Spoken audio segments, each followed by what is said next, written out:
Okay, thank you for coming out tonight. We'll call the meeting to order for Tuesday, March 27th, 2018, regular board meeting. Can I have a roll call, please? Mr. Estheimer. Present. Mr. Freitas. Here. Mr. Green. Here. Mr. Koopser. Here. Ms. Mossop. Present. Dr. Pomponio. Here. Mr. Craig. Here. Please stand for the Pledge of Allegiance.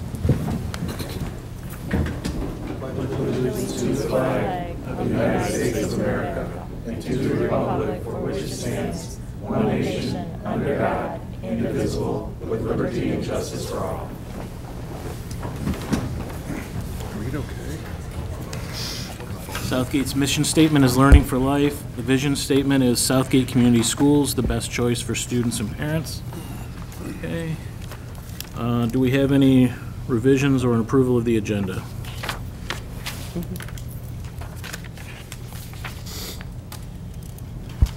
I'd like to make a motion to approve the agenda. Support. Okay, I have a motion and support. All in favor say aye. Aye. Any opposed? Okay. We have an agenda. Do we have any citizens who would like to speak tonight? Yes, Jim Hunt. Come on up to the microphone.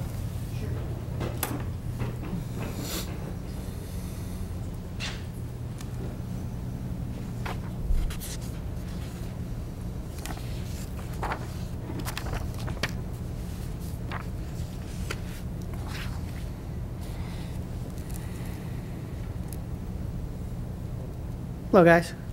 Hi. Evening. Very pleased to meet y'all. This is my first time coming to one of your meetings, but the reason why I was coming here tonight was regarding the Southgate High School hockey team. What I wanted to come up and follow up on is there's currently plans for next season because they were working on possibly maybe merging with another city to perform a team or keep the same Southgate team together and maybe a coaching change. But I was just seeing what the process was, get more of an official response to get it out to the players and the parents. Because hockey's a little different than other sports because usually it's a fall sport for high school, but usually in mid-April is when a lot of the players assign to other teams. So if we miss that target window, we could miss out on a lot of our players who would already maybe sign with somewhere else who wouldn't be able to play for us unless we can give them guidance of where they're going to go and what the plans are for next year. So I was just wondering what the official process was to go back and get feedback on how that would go. Sir, for the record, could you repeat your name for us? Sure. Jim Hunt, Thank you. H-U-N-T. I'm going to have to refer you to our athletic director. I've talked to him already too, but I was just wondering That's the only place we can get you information from. This is just public comment, so. Okay. Yeah, that's why I was wondering if there was any formal process for how that's done or how they make the decisions on that end for combining on that so you could get maybe more input into the discussion if that was the case. So that's why I was asking if there was a process to do that at all. So. No, sir, if you've talked to Mr. Pinkowski and you'd like to call my office tomorrow, you can get the number from Ms. Grahowski here at the end, then you're welcome to do that. I'm the superintendent, I'm Jill Pastor. Okay. Okay? All right. Thank you. Thank you. That's the process then. Thank you. Thank you. Anybody else who'd like to speak tonight? Okay, that moves us on to presentations. The first presentation we have is preschool latchkey report from Crystal Priest.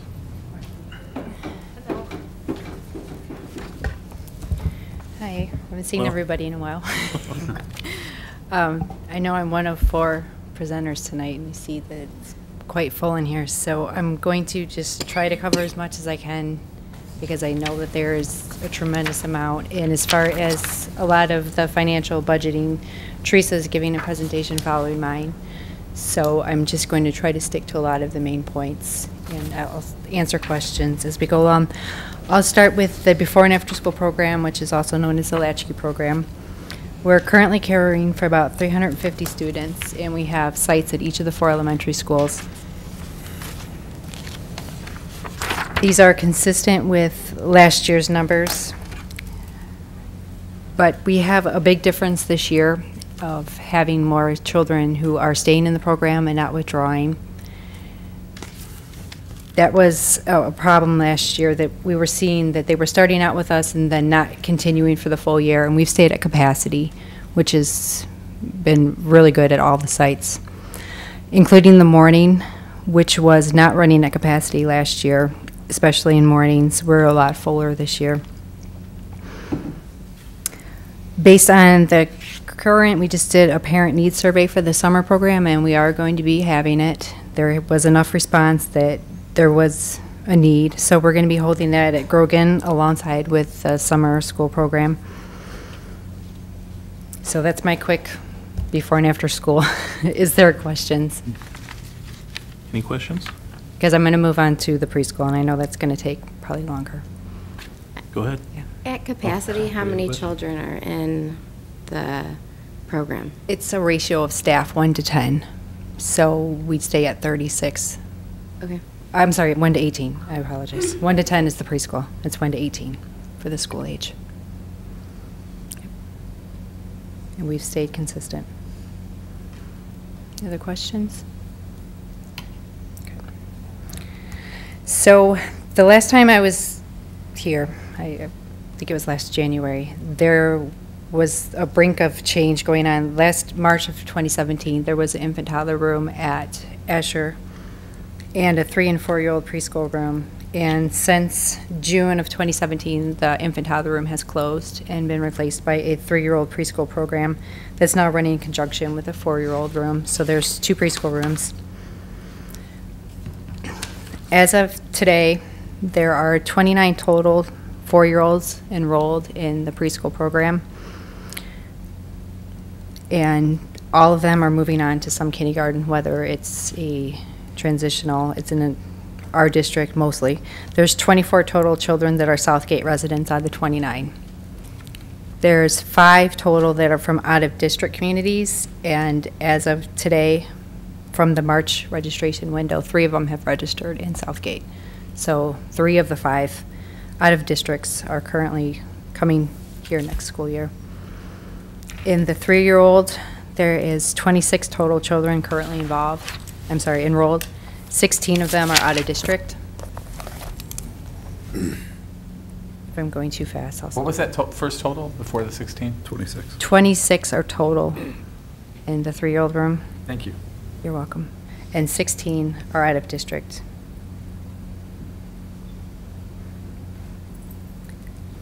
So 2 weeks ago, I started a pre-registration to kind of go along with what the gentleman said about that window of opportunity of the spring, of getting everyone who is going to be attending. All the preschools start in March, and some of them even before then. I started getting things and emails in the mail back in January, so it's getting pushed farther and farther.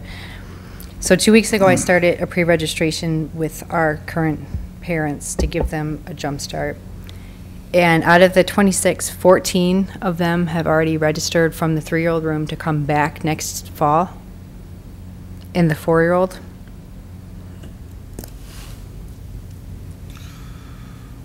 so 7 of them are from out of district. So half of those students, out of the 14 that have already pre-registered, half of them are out of district. So if that's an indication of any type of trend continuing, it's going to continue to bring an increase. We went from 3 out of the 5 this year, and if we can continue to keep that going next year,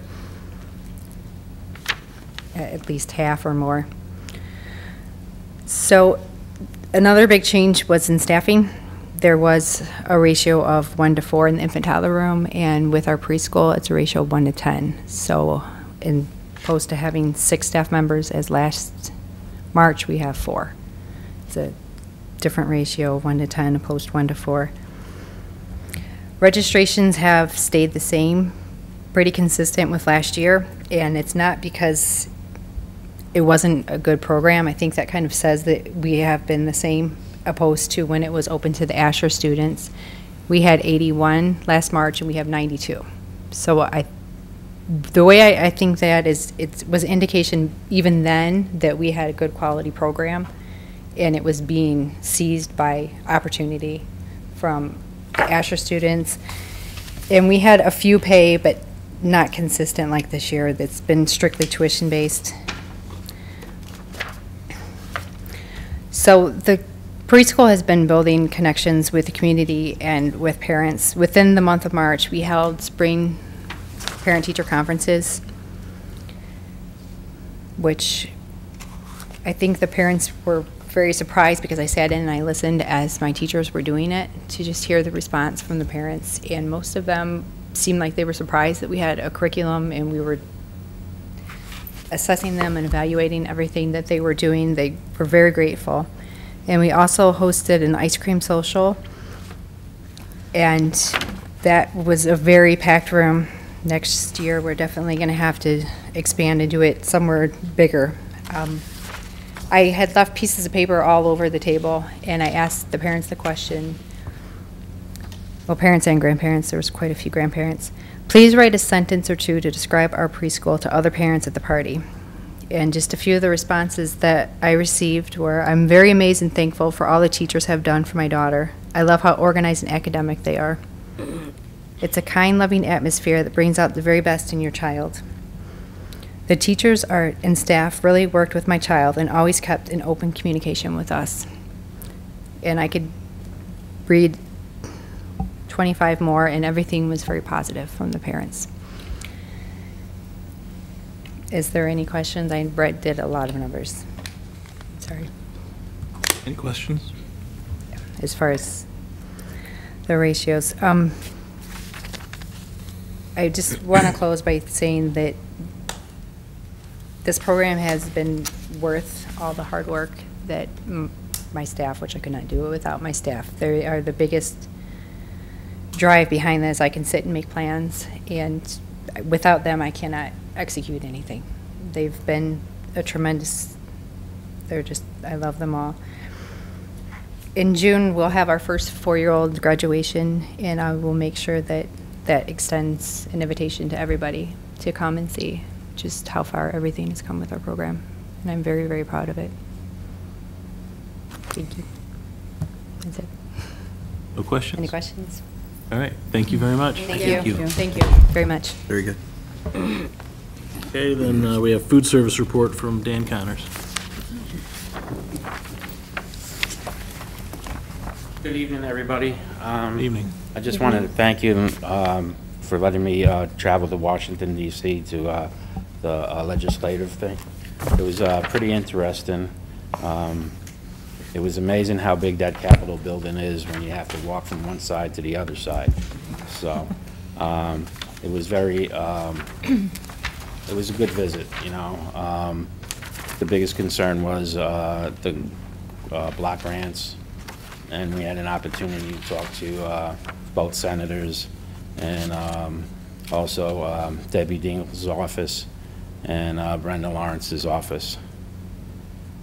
Does anybody have any questions about anything? Dr. Pomponio? I just wanted to make some comments, but I wanted to thank you for providing the conference points because there was some good information in there. And I always talk about expenses, especially after coming out of a deficit, you know, what's coming ahead or what could be looming with the bills and the senators and the different programs and the grants. Especially with the news about the potential loss of $34,344 or the 11,721 meals for our students that could be Yes. for us to lose. Is that with pending legislation, or is that something that's current? They introduced the bill in 2016, but it didn't go anywhere. And of course, the Republicans are always looking at entitlements and the food services and entitlement because we get federal reimbursements. So yeah, what they basically, when they do a block grant, they'll freeze it to a certain year. So it might not even be that current year or the year before. It might be 5 years ago, and that's the money that they would allocate. Okay. So, and then with that, you lose all increases due to inflation and anything like that. And some of the other points too, along with no additional funding for feeding students during a natural disaster or recession or rise in enrollment, those are something that they wouldn't cover. And that's something that the governor could transfer some from another block grant funding. Correct. The way the wording was in the proposal was very loose, so that as long as it dealt with school-aged children and nutrition, the governor has the flexibility to do whatever he sees. So in our situation, he could have took that money and moved it all towards the Flint water problem. And then it would be pretty devastating for school districts throughout. One of the facts I don't think I put in was the state of Michigan, the first year would lose $22 million, 22 plus, and that equaled out to 7.1 million meals would be lost within the state. So would we see that at any time in the near future, or? Hope not. Okay. You know, everybody was courteous to listen to us. Senator Stabenow and Senator Peters both were behind, but people on the west side of the state that had to go see their senators that were Republican, they were for the block grant. However, after they listened to some of the things that we had to say, they said they thanked the people that came because they gave them more information and educated them about it. So That's good. got our fingers crossed, you know. And again, this type of a bill could be written into the margins, so it wouldn't be where they would notify everybody that we're going to go to block grants. They could do it at 3 o'clock in the morning and write it in on the columns. So then that was the big thing that we wanted to make sure that everybody knew to be watching, especially with the Farm Bill being Right. written this year. Well, I thought it was great that they took the time out, but Debbie Stabenow, 5 minutes, and Mr. Peter, 12 minutes. So, I mean, I know it was a little bit of time, but, you know. It was a very short time, realistically, but when you were there and you saw how many people were out in the hallway waiting to get in, it's understandable. And even with the legislative assistants at the Congresswomen's offices, you know, we were there a little longer, about 20 minutes, 25 minutes. They took notes, they listened, they asked questions. But, you know, I was sitting there, and while we were talking, I'm saying, how many times they do this a day? Yeah. So it's understandable. So with all of that, I wanted to say that I appreciate all the work that you're doing and for tracking all the grants and expenses and taking the time out to go to Washington. So thank you. Well, thank you. Yeah. Any other questions? Mr. President, I have two quick ones while we have you here. One, I was curious if you could give us a quick update on how everything's going with the Southgate Groseal merging. It's going good. It was a challenge in the beginning, a lot of time management on my part. Even now, some weeks are more busier than others. So, but I think it's going well. I haven't heard anybody complain yet, so. Okay, well, that's good. But it was a challenge in the beginning, finding the time, learning a new district. Yeah, the adjustment So, phase. yeah, and it's not like all school districts are the same, so it's always a little different. And then secondly, I don't know if you've read anything about the lawmakers on the East Coast who are wanting to ban processed meats from school lunches. Hot dogs, it would affect hot dogs, pizza, subs, things like that. And they have a pretty good study that goes together where they're matching those products with being the same negative repercussion as a cigarette. So is that something that you think is going to make its way to Michigan? If it does, it'll be a while. The East and West Coast always are more more faster in bringing things along. And a couple years ago, New York City was going on about soda drinks, but that never came across the country, you know. So really it depends on the local cultures and stuff. So it'd be something to watch for. Okay. It was very nice to get to see you again.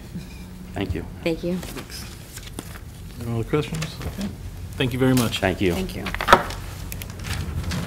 All right, now the budget hearing for special revenue funds, 17-18 amended budget.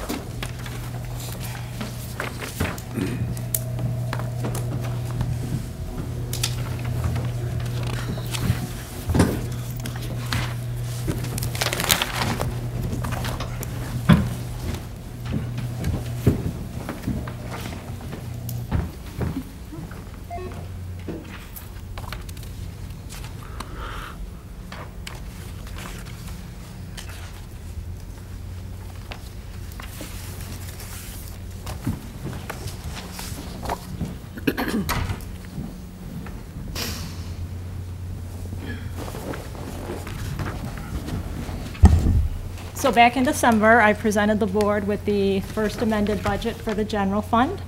At that time, it was a little too early to provide amended budgets for the special revenue funds because we like to make sure the projections that we've done with the original budget and see how everything's tracking with enrollment and with the the center program fund and getting in the first budget amendment that's approved by RESA. So it took a little bit longer. So tonight I'm here to present the amended budgets for the special revenue funds. So the district at this point has 3 special revenue funds: the Special Education Center Program Fund, or Beacon, the Food Service Fund, and our Community Service Fund, which is currently made up of Latchkey and our Enrichment Program. So the first fund is our Special Education Center Program Fund. This is an overview of the changes in the sources of revenue. As you can see, all the areas of revenue, there was a decrease with a total decrease in revenue of $207,451. And obviously, our biggest source is the Act 18 millage. So in putting everything in ratios, it shows the largest decrease. Overall, this budget was submitted to Wayne County RESA in November of 2017 and was approved. The state sources, the decrease in the state aid of $36,000 was due to the reduction in costs with the center program fund, and part of that was offset by an increase from an allocation. We did allocate some at-risk funds to the center program fund for the purchase of textbooks. Federal sources, our federal special education grant, there was a decrease in the grant allocation.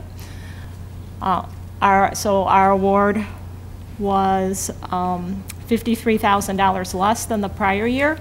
And when there's a decrease in the federal funding, we still get reimbursed for the same number of dollars. So when there's a decrease in the federal funding, that means that the amount that we get from the Act 18 millage increases. So even though we had a decrease of $108,000 in the Act 18 millage amount, it was due to a reduction of our indirect cost reimbursement. It went from 12.92% for 16-17 to 12%. And that had to do with the district's overall unrestricted indirect cost rate. And also we had over the summer, we had the discontinuation of the transitions program. So that had not been approved when the budget was approved in June. So all of that program was removed from our budget. In part, some of that reduction was offset by step increases. There were some increases in benefit costs, and then the reduction in federal funding, so that we had more funding from the Act 18 millage. And the incoming transfer was, there was a decrease in the final settlement from 2015-16 of the amount due to RESA. So when I did the final report that was due in the fall, the estimate that I had was actually $15,000 too high, which is just good. So this is the amount that we will be paying next year. So the change in the expenditures is equal to the change in revenue for the special education fund. So there's a decrease in expenditures, again, of $207,451. So the biggest decrease, as you can see from here, is under instruction, and that's mostly due to the removal of the transition program. And then we also had a slight decrease in our staff for one-on-one aides. There was an increase in pupil services due to an increase in social worker staffing and additional benefit costs. We requested a deviation for our social workers, and it was granted. The small decrease in school administration was due to the elimination of a 0.5 clerical staff that we had put in place during the 16-17 year, and that was coming out of our indirect costs, so we went back down to 1 clerical staff for the Beacon program. And the indirect costs, the decrease is due to changes in the direct costs. If the direct costs go down, the indirect costs are going to go down. But we also had some increases, and then we had an increase in the paraprofessional differential that we get. Part of our Act 18 budget is when the program was taken over by Southgate, because of the benefits that were not in existence for our regular paras, the ones that were coming over. There was, this is their way of balancing everything out in the district. So they actually, through Act 18, were reimbursed for the benefits for our regular paras. Any questions on the center program fund? Questions? No. Next is the food service fund. So the comparison between the original budget and the amended budget for sources of revenue. There were increases in most areas, a total increase of $60,559. So, and the biggest areas of increase were in federal sources and payments from other school districts. So the local revenue, when we went through and we looked at what we had collected so far and what we were tracking every month, it is very stable. We made very little adjustments to the local revenue. The additional loss of students was offset by the price increase that for the adult meals that the board had approved after the original budget was put into place. State revenue, there's a small decrease. Federal revenue, we actually have been awarded an additional 30% increase in our commodity allocation. And we were also, the food service director applied for and received a $4,700 equipment grant through the federal government. And and then payments from other districts, the $31,000 increase, that's the amount per our new management agreement with Grosse-Ile Schools for having the shared position of the food service director.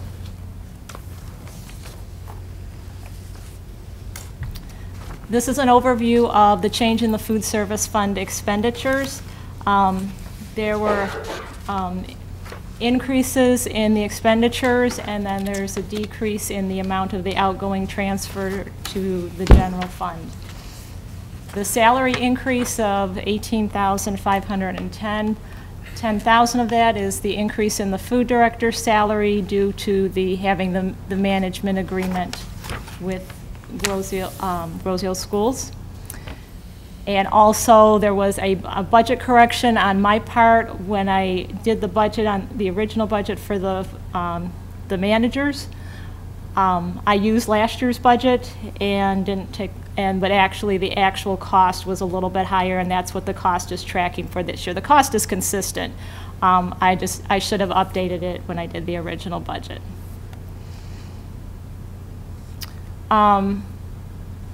The increase, let's go back here. The increase in purchase services of $26,000, most of that is attributable to the increase in repairs and maintenance that the food service program has incurred during this year. They've had a lot of things that have had to have been repaired at Davidson, Asher, the high school. At Asher, both the coolers, the compressors had to be replaced. There were various repairs to the walk-ins, the coolers and the warmers at Davidson, and the ovens and the warmers at Anderson High School. There was also some repairs that were needed because of the work that was done over the summer with the bond project. And part of those repairs, we did recoup some money from the construction company because there was a bit of an issue with a line that was severed. So they did, we did have an agreement, and they did reimburse us for part of that cost. Under supplies, $36,000 increase. With having the increase in the allotment of commodities, you know, the commodities are free, but the district does have to pay for the delivery charge of those commodities. And so with having the increased allotment, there is an increased cost under food supplies.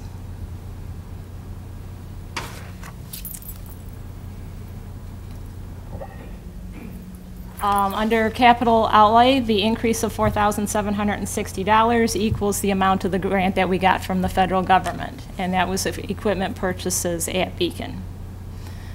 Under other, the increase of $10,000, at the time I was doing the audit, which was after the original budget was approved by the board, we realized we weren't accounting for the bank fees that are associated with the POS system. And the student balances, and so actually we were reducing revenue instead of pulling out the bank fees and showing them at the on the expenditure side. So that's what that increase is for.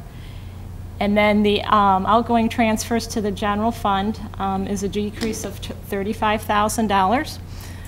So at this point, the transfer to the general fund is $2,419. Looking at where everything's at, the food service director is continuing to look at areas that he can increase sales and reduce the costs.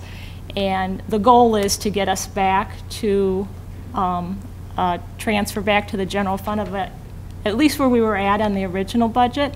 At this point, neither one of us were comfortable making any further adjustments to get there.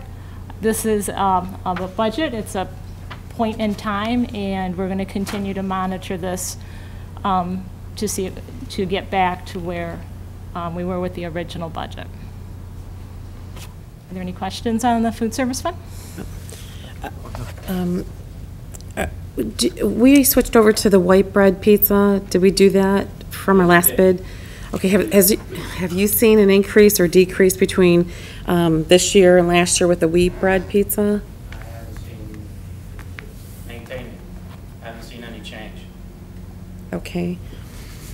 And then the other question I have is, are we tracking the equipment that's for food service as far as depreciation and what's we're going to need to replace, or do we have it on the facility assessment list for a priority for any of the bond money or anything like that?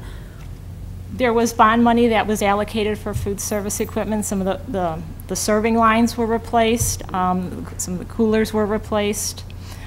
And not everything was replaced, right?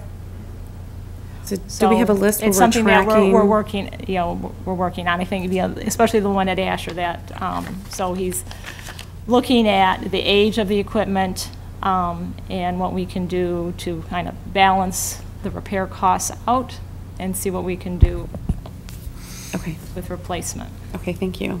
Thank you, Mr. Connor. Mr. President? Mr. Cooper. Mr. McLaughlin, as I was looking at your, as it relates to the food service fund, and I know that you have to do your double accounting so your expenses match your revenue. With the outgoing transfers, help me if I'm interpreting this right. At this point, your forecasted budget shows that there would be a return of $2,419 back to the general fund? That's correct. So And it's- then that will leave the food service fund with a 0 fund balance. Okay. So it's $2,400 profitable, if you will, Yes. in the mindset? Okay. Thank you. Just making sure I was reading that the right way. I'm sorry? Just making sure I was reading that the right Yes. way. Thank you. That's the amount that can be transferred to the general fund without the food service fund incurring a deficit. Yep. Just a quick question. With the commodities, you had said that the 26,486 is for delivery. Yes, because when we looked at where the budget was tracking, and the budget seemed a little bit low for what the usage was already of the commodities, and then with the additional allocation, there's an additional cost associated with the delivery of those commodities. Now, with having more commodities, our food purchases costs should go down. At this point, we made a small adjustment, and we would like to wait until the final amended budget before we make any further adjustments. So then what would that look like, or what change would that be in adding more commodities? And Well, we added more commodities, and so we did have an increase in the supply cost because of the delivery charge. But if we're using more commodities and having to purchase less food products, then our food costs should go down, so that $36,000 increase that's under supplies should actually drop. okay. Thank you. Any other questions? Oh, okay. The last special revenue fund is the Community Service Fund, which is made up of our Latchkey program and our Adult Enrichment program. So we had an increase between the two programs of $28,000 in revenue. With the Latchkey program, we did do, we saw some additional positive impact to some adjustments that were made to the pricing structure, not increasing anything, but simplifying the pricing structure. And also, we have a projected increase in our summer Latchkey attendance of an additional $10,000 in revenue. Increase in enrichment program, increase in attendance with a 0.5% increase in the tuition rates that was in the original budget. But the attendance has increased significantly over the prior year, and it would have been a little bit more of an increase. We did have some phone problems in the height of their registration for the current semester that they're in, but they still have done a very good job with their brochure and marketing and getting the word out and having additional income. The expenditures, we show the same amount of increase in expenditures as we did in revenue, but in this case, there's an increase in Latchkey of $13,900 of expenditures, a decrease of $4,700 for adult enrichment program, and the indirect costs, which is the amount that's transferred to the general fund, increased by $19,000. So there's actually, for the Latchkey program, of the total on the amended budget of $43,000, about $10,000 of that is from the enrichment program, and about $23,000 is from the Latchkey program. So their expenditures are lower than their revenue, so that they can cover the indirect cost, the money that will be transferred to the general fund. Any questions? Any questions? Not seeing any. Okay, so now I'm number 4 too. Okay. So since we were, and I apologize, I did not scan this, and so it didn't look like an Excel schedule. I kind of missed that part today. So since we were talking about the community service fund with the amended budgets, I wanted to give you an update on the preschool budget. This budget is still in the general fund because at the end of the 16-17 years, you can see it was not self-sustaining. So I wanted to give you an update. Nothing was changed with this budget in the amended budget that you approved in December, but when I present the final amended budget in June, this program will be updated in that budget, in the general fund budget.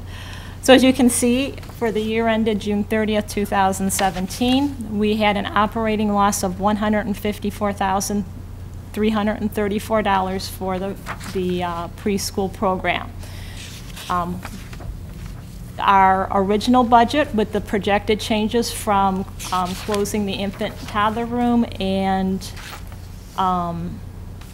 having 2 preschool rooms, one a 3-year-old room and a 4-year-old room, our original projected budget, and we made an assumption, our goal was full capacity, and that means full capacity 5 days a week.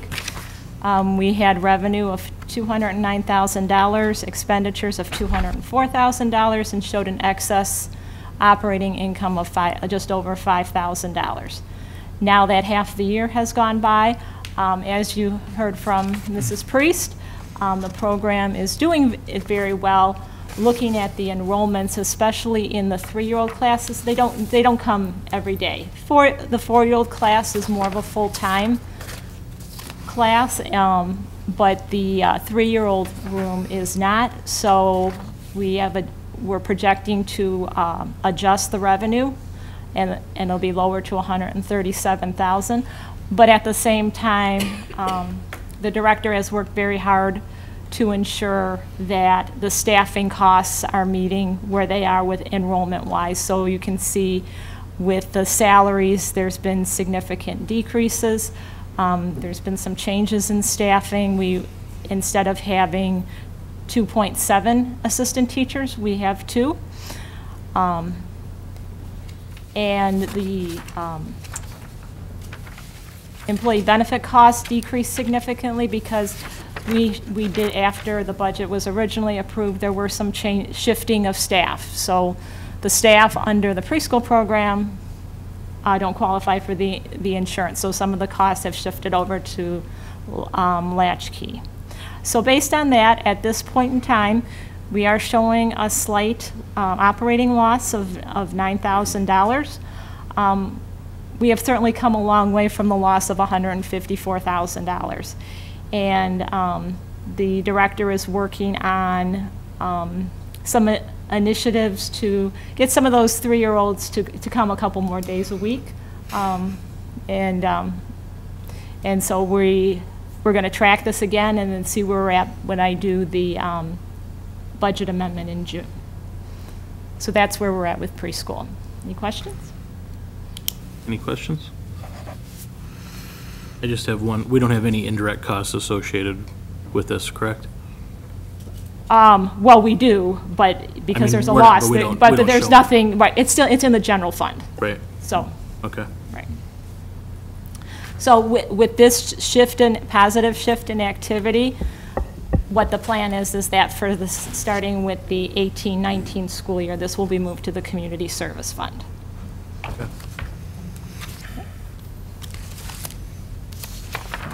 No questions. Thank you. Thank you.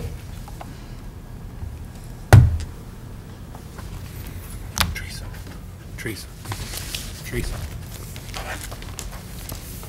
Okay, that takes us to item H on the agenda, which is student government representatives, big brothers and big sisters.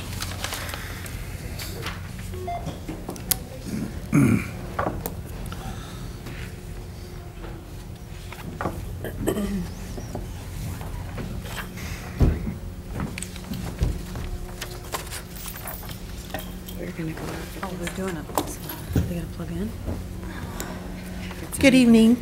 My name is Donna Ray, and I'm a teacher at Anderson High School. And about 17 years ago, I was approached by a couple of high school girls who wanted to start a mentoring program at the high school to mentor young elementary school girls. And at that time, we didn't have anything like that at the school. And I said, well, let's meet and see how many people we have interested in joining. And a couple days later, after school, my room was packed with young ladies wanting to be mentors. So that's how our program got started, and we have been going strong ever since for the past 17 years. I brought with me today some of our big sisters who are also officers. Come on. And who have also been up in the program as a little sister and now a big sister too. So I'll let them talk to you. Hello, I'm Gabrielle Williams, the co-president of Big Sisters. I was one of the bigs who was also a little. I was going through some things as a younger child, so my mother heard of this program and thought, this is amazing, my daughter could use this. So luckily she put me into the program when I was 5, and I stayed in the program for 3 years. And as a senior in high school, I have held on to the memories I've made and the lessons I've learned in Big Sisters even to today. I would say I was a shy and reserved kid, and I had a hard time opening up at school, but Big Sisters really pulled me out of my shell without me even knowing. I learned social skills necessary for me to flourish as I grew older. And if it wasn't for this program, I'd probably be too nervous to speak in front of you guys today. In Big Sisters, it really gives you a place to go when you're going through a tough time, or when you just need someone, you know, younger but still old enough to lead you on the right path. I had 2 big sisters, and they were always someone for me to rely on, and they care about you. Even though they don't know you, when they first meet you, they care about you, and that's what Big Sisters is all about. Yeah. As I said, they guide you to stay on the right path, and I'm so thankful for who I am because of the program. I stayed, you know, working hard in school, and girls like me need, you know, that little extra push when you're younger. And yeah, that's basically my take on being a little. Allie? All right. My name's Allison Ruskevich, but you can just call me Allie. I'm co-president of Big Sisters. Now, I'm a member of 10 clubs in the school, but Big Sisters holds a near and dear part of my heart just because of the amazing experiences I've had in it. I'm also one of the Big Sisters that happened to be a little, and when I was a sophomore and could finally join the program, right when I saw sign-up sheets, I was already in it. Now, Gabby already talked about her being a little sister, so I'm going to talk about my experiences as a big sister. Now, like I said, I've done it since sophomore year, and ever since then I've had 3 littles. Ariana my sophomore year, Caitlin my junior year, and Ileana my senior year. Now, being a big sister is really important. The reason why the club holds a near and dear position in my heart is because of the purpose that you have when you're in the club as a big sister. You get a little girl, and of course she's nervous to meet you, but as the year goes on, you get to watch her grow in ways that you never thought could be possible. You never know exactly what the little girl is going through, but to know that you're there to be kind of a distraction from her everyday life and a guide whenever she needs it, it's very nice for her to know that you're there. I can even tell you I was just like Gabby when I was little, and I was very shy, very reserved, very small, and now I've pushed myself in ways that I thought were never possible when I was younger. Even Gabby, she's in the top 10 of our class, and that's pretty amazing. Now, another thing about the program that I really like and that I've gained from the experience is seeing that when you're big, you feel a sense of purpose, as I said, to take care of your little. Every month you get to see her, and it's such a heartwarming experience to see her run in and be excited to see you. When you're big, you sometimes have to start little, but the impact made in these lives are big. And that's it.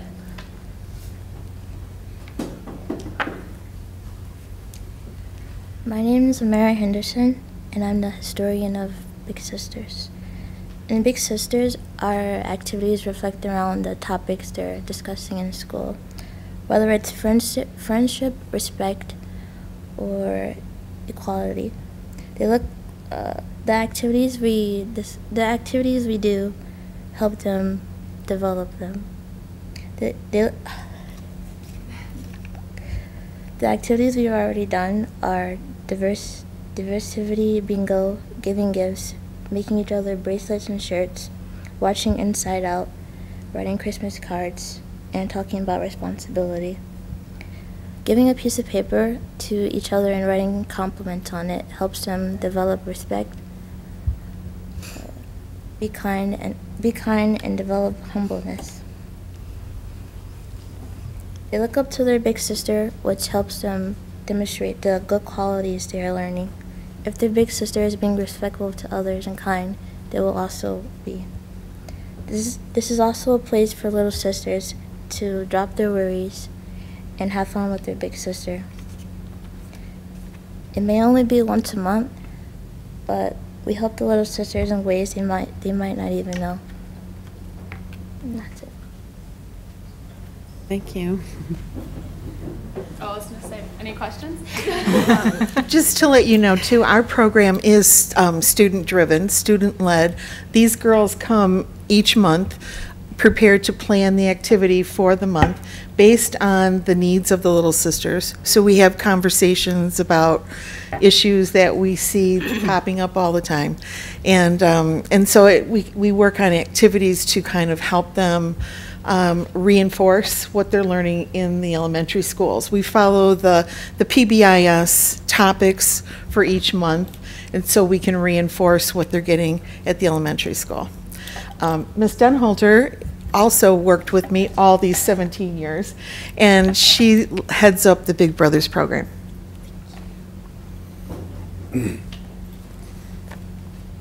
Good evening.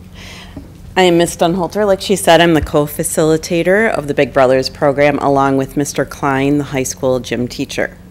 The Big Brothers program started in 2007 by myself, 2 high school teachers, and another elementary social worker.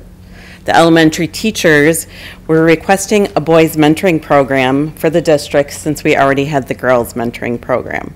When the program was started, there was doubt that the program would be able to get high school boys to mentor. We had a lot of doubt.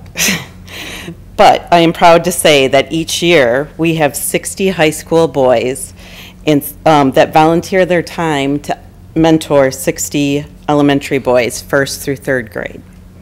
The program is so unique that the former Governor Granholm sent a representative to our program to observe and interview the boys because she was starting a campaign to get men to mentor in the state of Michigan.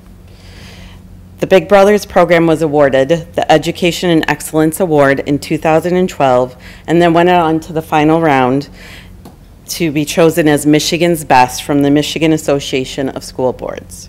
The high school boys continue to inspire the staff, parents, and most of all, the elementary boys. Here are 2 of the Big Brothers to share their experiences with the program. I would like to introduce Andrew Ortman and Jason Trubla.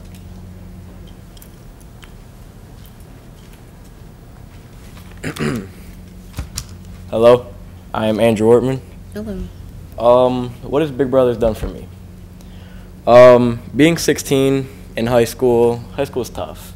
And if you don't have fun or just, if it's boring learning, you really won't get all the materials that you need. Big Brothers lets you have fun and learn at the same time. It's a great, great program, in my opinion. We have a blast with all the kids. No matter if it's your little brother, someone else's little brother, people are always interacting with one another. Me, growing up, or still growing up, when I was little, I had a blast. I went around, I ventured, did good in school. I want every kid to have that same opportunity as me, even better. Not only is it fun, but the teachers do an excellent job at teaching us and teaching the little brothers while we also help.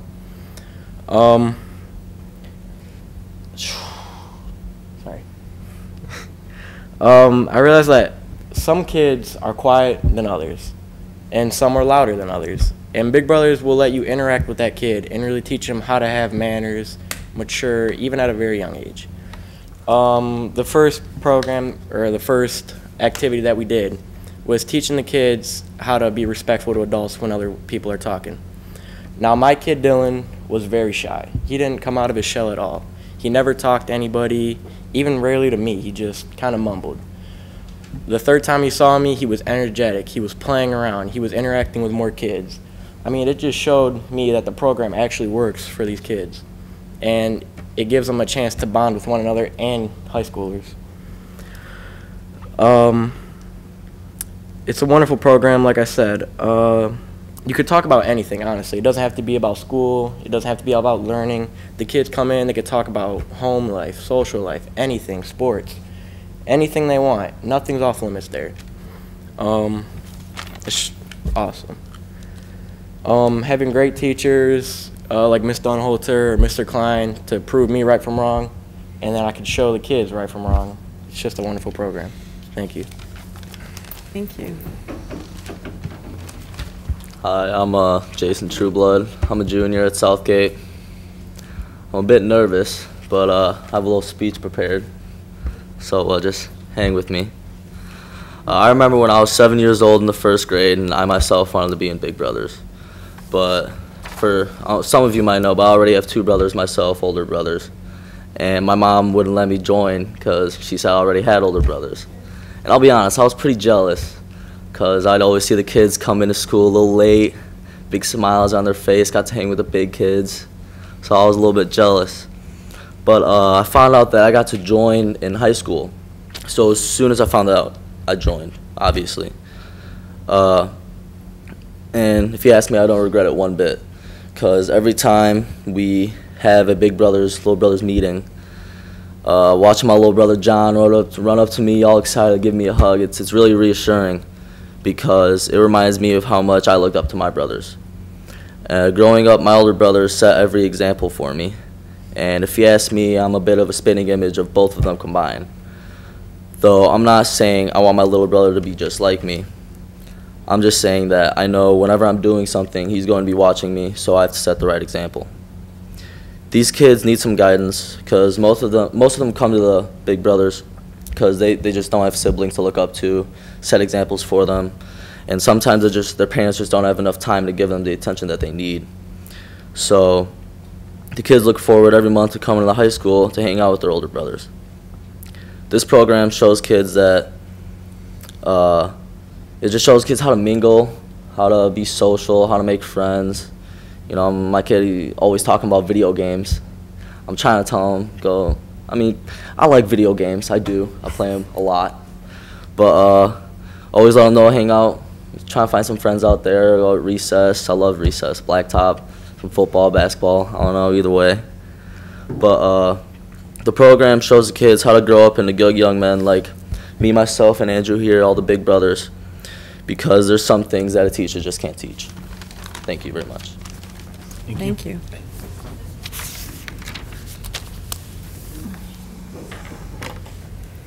Any questions? Dr. Pomponio. I just want to say real quick, these guys volunteered on their own right away as soon as I sent out a message looking for people to talk about the program. And that's what I love about the high school boys when people doubted whether they would do this. They have all stepped up and they do an amazing job each month with their little brothers. So how many are selected, and who selects the Big Brothers and Big Sisters? They have to fill out applications for both the programs. They have to have letters of recommendations from their teachers, coaches, someone from outside of school. And for myself, Mr. Klein and myself go through all the applications to see if they meet all the criteria. Mm-hmm. And I think you do the same. And for the Big Sisters, I receive well over 100 applications every fall.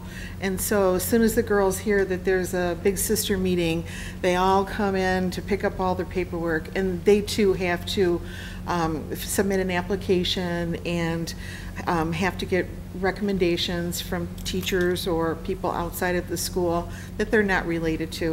And so if they meet all the criteria, then we can accept them and possibly find them a little sister to match them with. That's the whole thing, is we kind of do a matching. We see the strengths of our big sisters and we match it with the little sisters that are in need of some of those strengths and those qualities.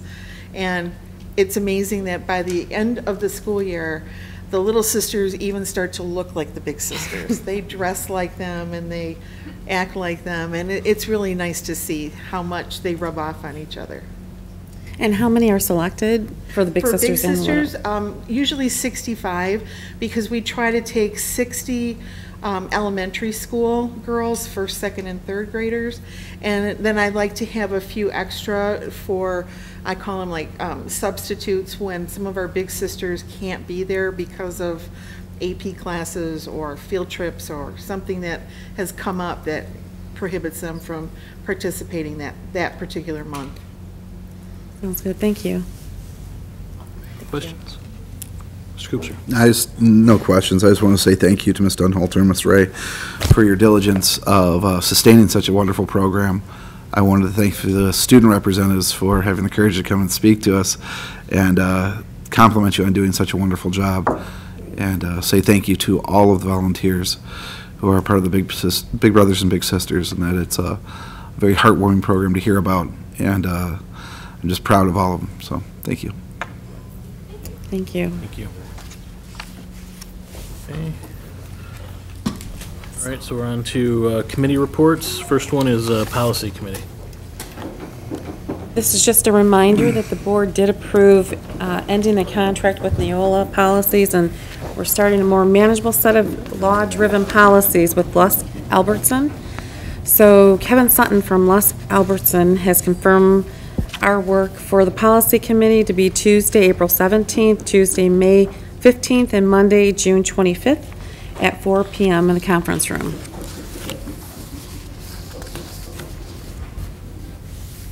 Is that all? Yes, okay. Thank you. Finance Committee. Thank you. The update for the Finance Committee is that the meeting minutes for the month of January Finance Committee, is a special meeting as well as a regular scheduled meeting, have been provided to the board to be posted. Our next meeting is tomorrow. Agenda topics include selecting the new chair, if there is a new chair, spread transparency on the web for millage spend, substitute teacher costs and information, and the 5-year financial plan next steps. I have a question. Dr. Pomponio. Can I receive an agenda in the minutes? Do you send it to all the board or just the committee members? I send it to Teresa to post on the web. Okay. And I send it to the committee members. So if you want, I can send you a special one. Oh, that's good. I'll get it off the web from her. Okay. Thank you. No problem. Okay, and then anti-bullying. We're going to meet prior to April 26th, and through our committee, we set up a parent support group meeting last year, and through that, we decided to set up a meeting for parents of 5th graders, incoming 5th graders, and current parents of the middle school students to set up a parent support group meeting to discuss PTO, setting up a new PTO, and also just what they want, what direction they want the parent support group to go into for the 2018 and 2019 school year. The initial meeting held a lot of interest with the parents, so we're going to look for parents to who attend to show whatever support they have for any leadership role for a PTO. In our first meeting, we discussed helping teachers, helping with activities, and parents supporting parents and information through communication. So that's going to continue on our meeting. We haven't advertised it yet, but we're going to start the advertisement for that for the April 26th at 5:30. Okay, thank you. Apparently, there's nothing like committee reports to clear a room, so. All right. On to the finance report. So the first thing I wanted to update you on is our employee severance plan that we offered to individuals in our district who had 12 years of service. So we're in the middle of their 45-day election window, and that expires on April 13th. As of today, what EPC does is they send me an update every time there's a change, and they give me a list of people who have elected, which means they've turned in their paperwork, everything's complete, and then they rank the other people that they have had counseling sessions with. One is that they are 100% going to take the offer. They just haven't turned in their paperwork yet. 2 is there's an indication that they'd be about 75% that they might do it. 3 is 50%, and 4 is they decided that they weren't going to do it. So we have nobody in the 3 or 4 category since this started at the end of February. As of right now, we have 6 individuals who have elected the plan. We have, and out of those 6, 2 are at Beacon and 4 are in the general fund. We have 5 individuals who are ranked number 1. For our general fund, 1 is Beacon, and we have 3 that are ranked number 2. 2 are in the part of the general fund, and 1 is part of Beacon in the center program fund. So when I look at the likelihood of where we're at this point, I look at those who have elected and those who are ranked number 1. And also conversations that members of the cabinet might have with people calling. So at this point, we are at 11 general fund and 4 Beacon. So that includes the ones for the general fund, that includes 8 individuals who have elected or are ranked number 1, 2 that have had verbal conversations with, and that they are going to take it. They just may not be that far along in the process. And actually, one of them actually submitted their letter of retirement to the HR office today. So they're just continuing with the process. And we had one that was ranked number 2 that turned in their letter of retirement to our HR office. So that makes 11. And they are going to be reminded that if they're retiring, to make sure that they look at this program as well. And a final letter will go out to everybody who qualified next week for the final counseling session on April 11th. So I think at this point we're in a very good place to continue with this, and I will give you an update at the next board meeting. Mr. Cooper. Sorry, I want to make sure I heard those numbers right. You said a total that have announced that they are either retiring or are at a 1 or 2 is 4 from Beacon and 11 from general fund. Is that correct? A total of 15? That's correct. Okay. Yes. And what's the last date? I know they're in the 45-day window. When does that expire? April 13th. And then they have 7 days to rescind their decision. Okay. Any other questions? Last Thursday, we had our Region 10, Section 107 Adult Education Review. So 2 individuals came to central office and 2 individuals went to Asher to review. I had the fiscal review and Mr. Samborski had the program review.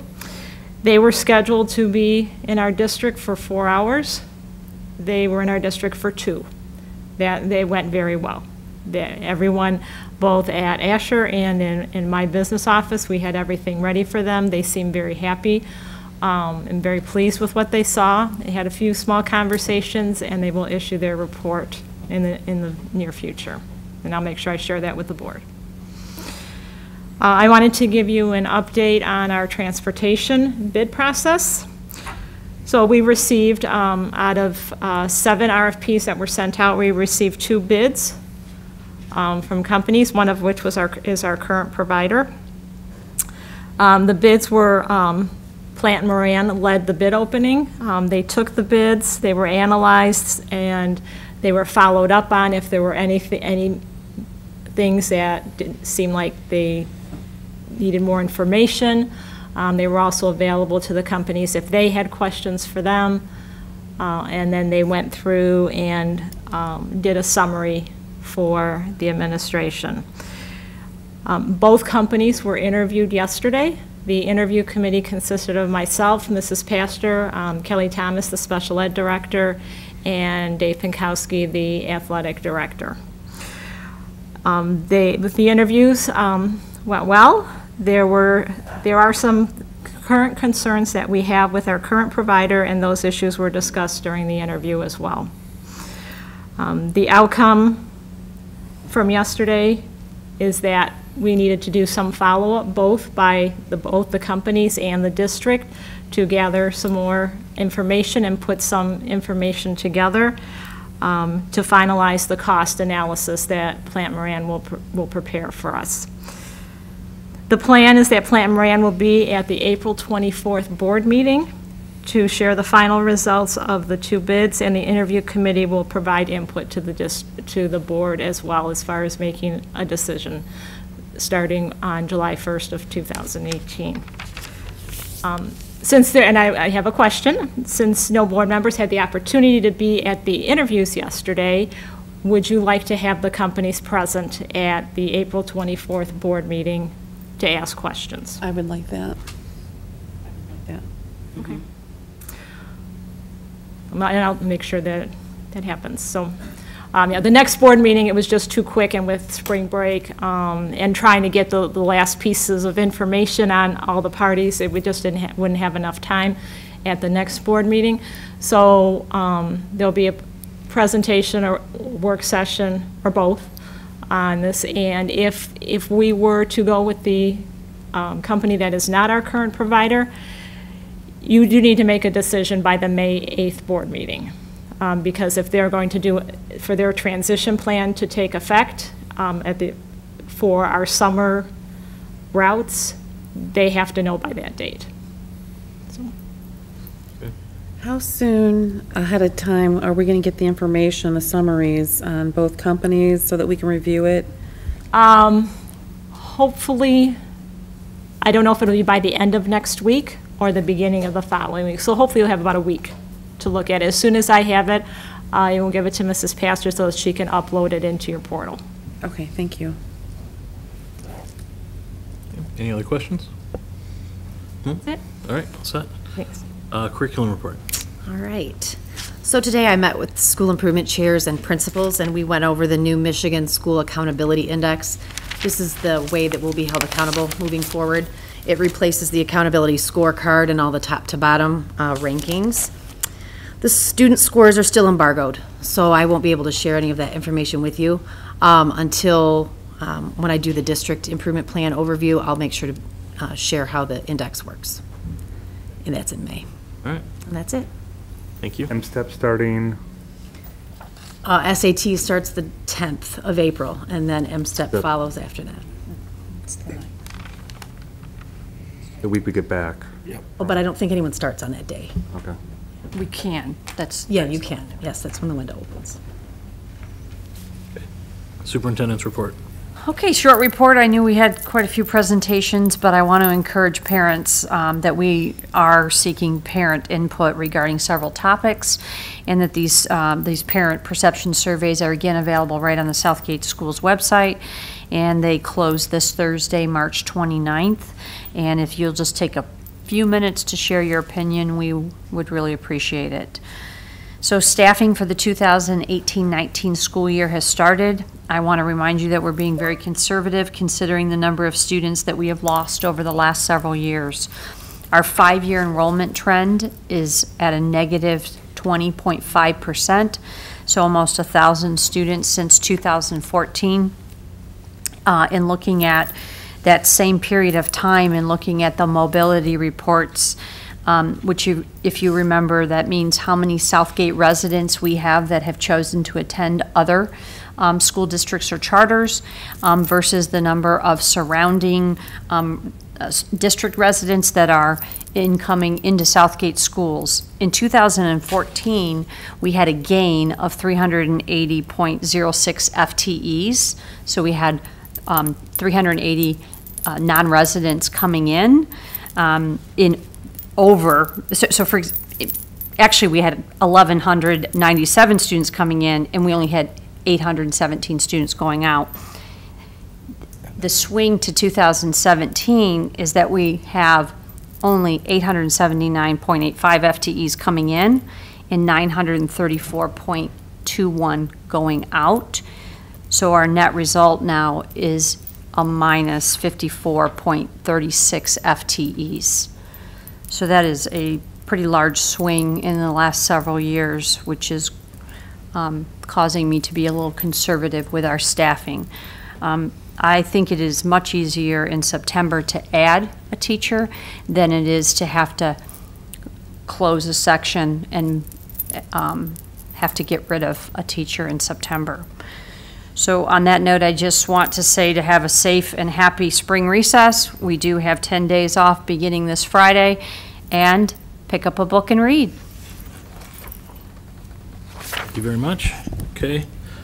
Back again to citizens' comments. Anybody want to speak? No? Okay. Takes us to the consent agenda, which consists of March 13, 2018 regular board meeting minutes and the HR update. I'll entertain a motion. I'd like to make a motion to approve the consent agenda as written. And I'll support. Okay, I have a motion and support. All in favor say aye. Aye. Any opposed? Okay. Consent's approved. And action item number 1, the approval of curriculum adoption for 6 through 8 ELA for Davidson Middle School. So I'd like to recommend the adoption of Study Sync ELA curriculum for Davidson Middle School. This would be the first curriculum for 6th and 7th grade ELA since 2002. The 8th grade curriculum was adopted in 2010.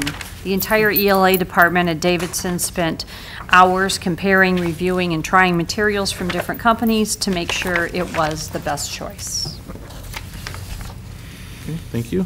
Any questions for staff? Okay, see none. So I'll entertain a motion. I'd like to make a motion to approve the adoption of the McGraw-Hill Study Sync program for $151.44 to be purchased from the millage funds. Okay, I have a motion. Is there support? Support. Support by Mr. Green. Okay, any discussion? Okay, seeing none, I'll go ahead and call for the vote. All in favor say aye. Aye. Any opposed? The motion passes. And item 2, the approval of early middle colleges opportunity for high school students.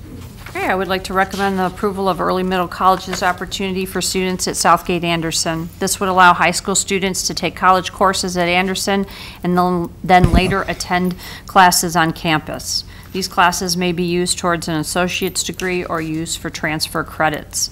We would partner with Wayne County Community College District to allow the scholarship-like benefit for students. Okay, any questions for staff? Okay, this was thoroughly discussed at the last meeting, so, all right, I'll entertain a motion. I'd like to make a motion to approve the early middle colleges opportunity for students at Southgate Anderson High School. Okay, I have a motion by Dr. Pomponio. Is there any support? Support. Supported by Mr. Green. Okay, any discussion?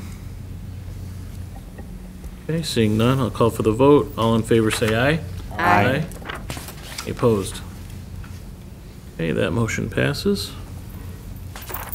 Action item number 3, approval of the 2017-18 special revenue funds amended budgets as presented.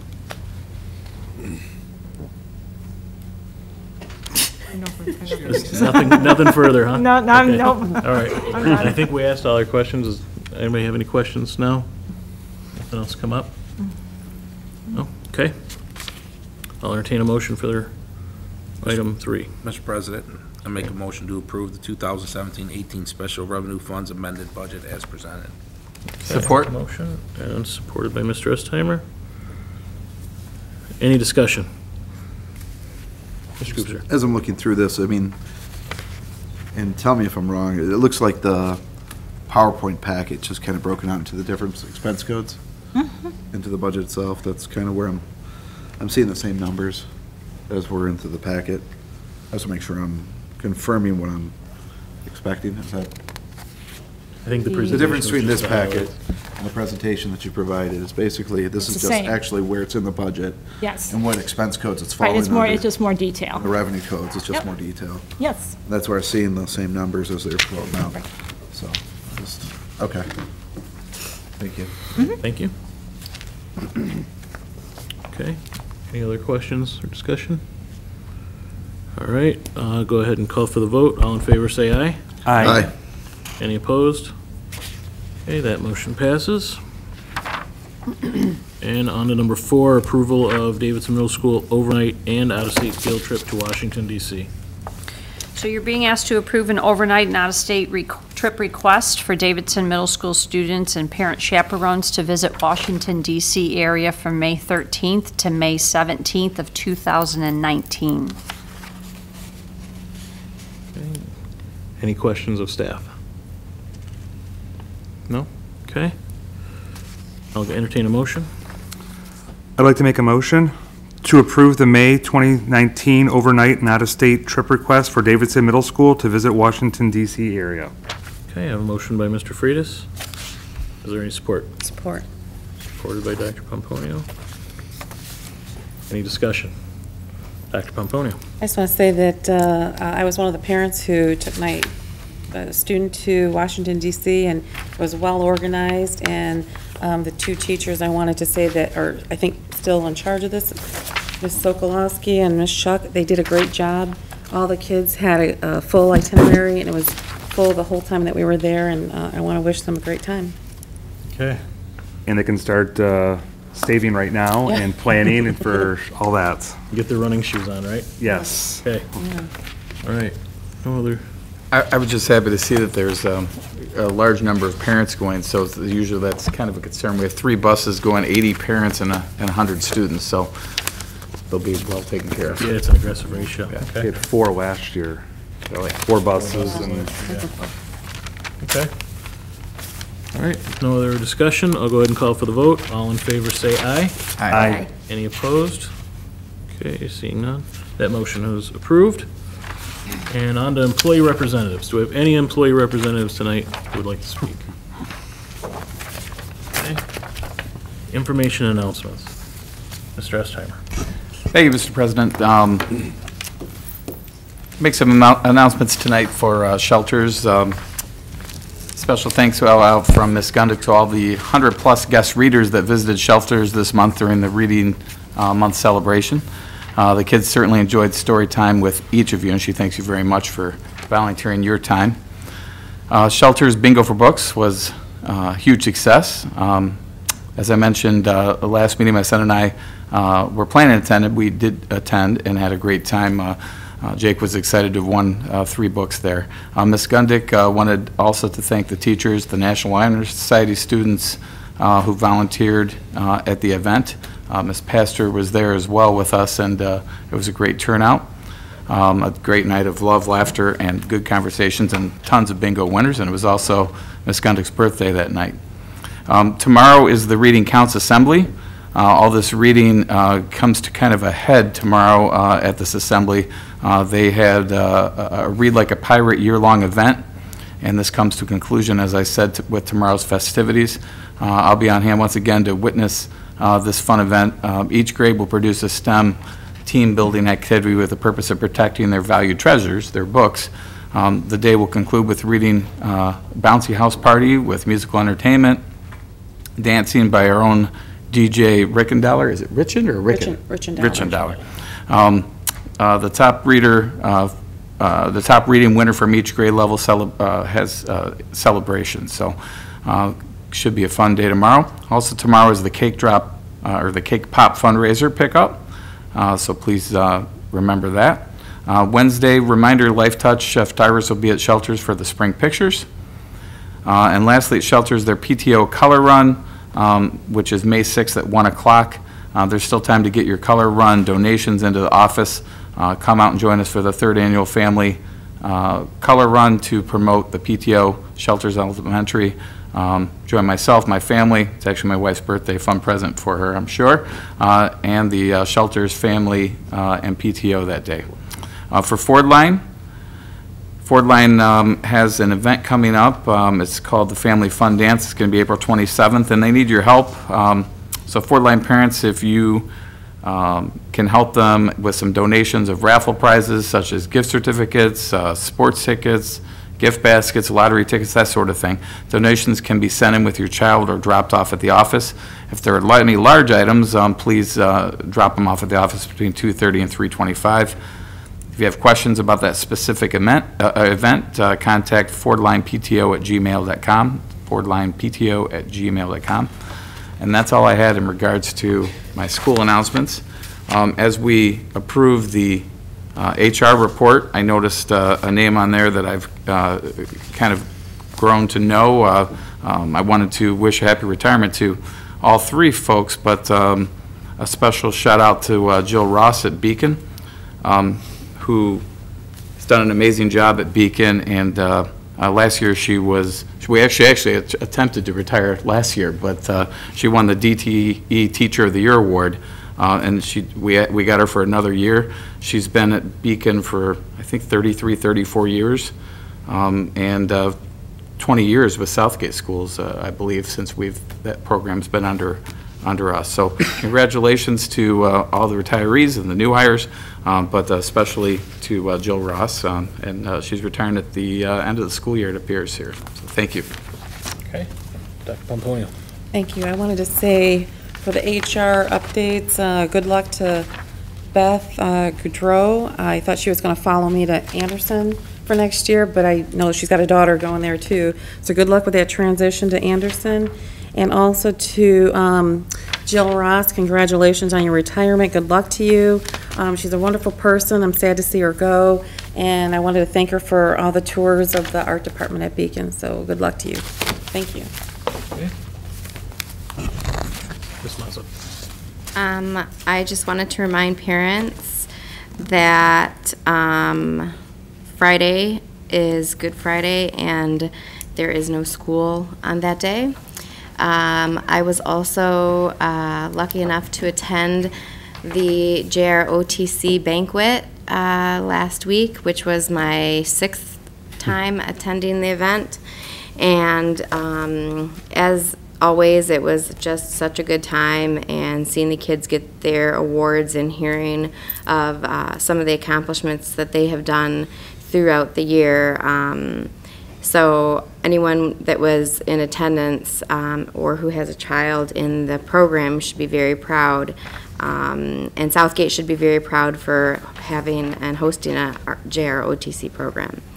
A reminder for parents that prom tickets go on sale directly after spring break, but for students to purchase tickets, they must have no outstanding dues or debts to the front office. Anybody want to stretch it out a little bit? Mr. Green has 3 minutes. No, you guys, it's Happy Easter. Great holiday. Okay. Thank you. Any other announcements? No? No. That's All right, pretty we good have time. no I work love you all. items. Thank you for those. That's pretty good timing. You guys did great. Okay, so I'll entertain a motion to adjourn. Motion to adjourn? Support. Okay, I have a motion and support. All in favor, say aye. Aye. And